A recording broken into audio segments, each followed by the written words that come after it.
kind of close with Bishop Jakes. And we decided in one of the times he was there, it was going to be his birthday. I was able to convince my mother to let me drive her car as I didn't have a vehicle. I said, well, we're going to take him out to eat. I want to drive your car. And so we did. We took him out to eat.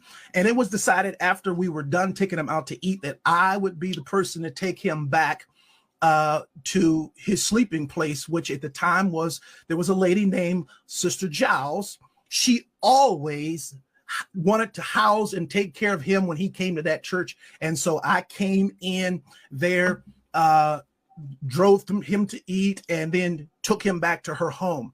Well, after taking him back to her home, he says, come on in, let's talk. You can't even imagine being 18, 19 years of age. This person is killing it. And they're saying to you, come on in, let's talk. And so I did. I went in, we sat down at a very long dining room table in a room that she had. And for 2 hours, it was unbelievable. Pouring of heart, crying, him talking about my father, we talking about these scenarios. And I inwardly just knew I had finally found someone who could get it. Someone who understood.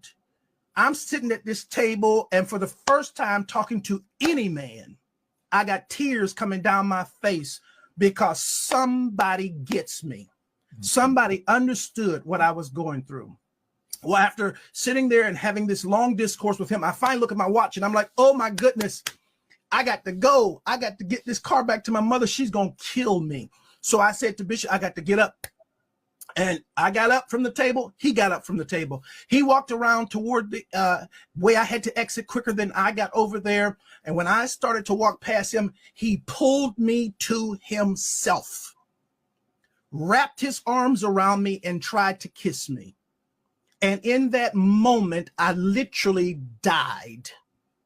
I could not. I tell you, to this day, I can't remember how I got out of that place. But I remember driving home with all kinds of crazy thoughts and what in the world am I going to do now?